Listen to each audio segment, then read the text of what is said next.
자, VBN 거리. 예전에 우리가 알던 호치민은 이제 잊어주세요. 새로운 호치민을 보여드리도록 하겠습니다. 이 거리 자체가 지금 그렇게 길지는 않아요. 제가 봤을 때는 한 800m? 예전에는 한 200m 정도밖에 안 됐던 걸로 기억을 하는데 지금 완전 유흥거리로 바뀌어가지고 지금 여기 미쳤습니다. 저기 좀만 앞에 가면은 이제 사람들이 호객행위가 시작되는데, 자, 그럼 여러분들과 함께 호치민 밤거리 보여드리도록 하겠습니다. 렛츠 고!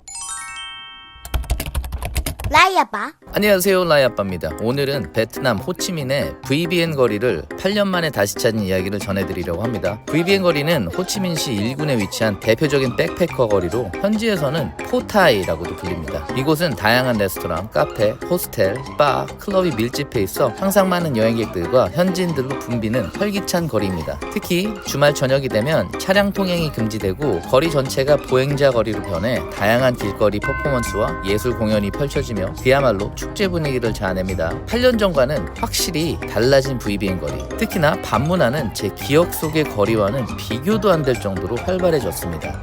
거리를 걷다 보니 다수의 나이트 클럽이 있었고 클럽 안에는 사람들을 모으기 위한 삐끼들이 많았습니다.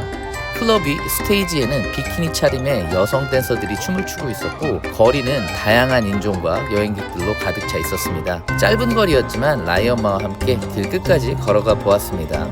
그리고 길거리 노점에서 저렴한 맥주와 안주를 파는 곳을 찾아 간단히 맥주와 칵테일 안주를 시키고 거리의 사람들을 구경하게 되었습니다.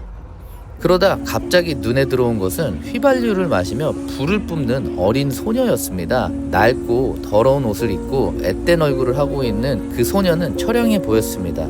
그녀는 길거리에서 불을 뿜으며 돈을 구걸하고 있었죠. VBN 거리에는 이렇게 생계를 위해 길거리 공연을 하는 사람들이 많습니다. 특히나 어린아이들이나 청소년들이 위험한 방식으로 돈을 버는 모습을 보면 마음이 아파옵니다. 이들은 대개 가난한 가정에서 자라나 교육의 기회가 부족하고 생계를 위해 거리로 내몰린 경우가 많습니다. 자세히 보니 그 소녀들은 한 명이 아니었습니다. 2명 아니면 3명 정도 되어 보였는데 많은 사람들이 모이는 곳에 여차없이 휘발유를 들이마시면서 불을 뿜고 있었습니다. 순간 마음이 너무 아팠어요. 왜 저 어린 소녀들이 이런 곳에서 자신의 몸을 희생하며 이런 일을 하고 있어야만 할까?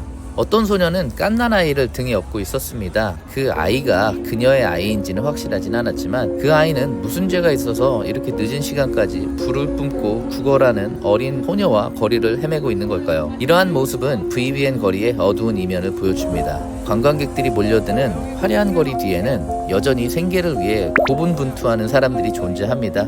수많은 의문이 머릿속에 떠올랐습니다.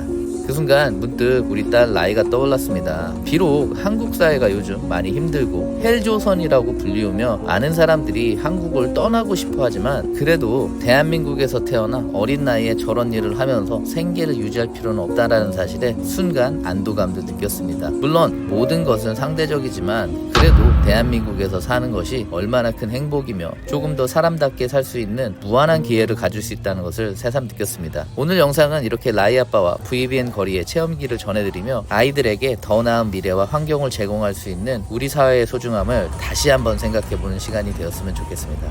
지금까지 라이 아빠였습니다.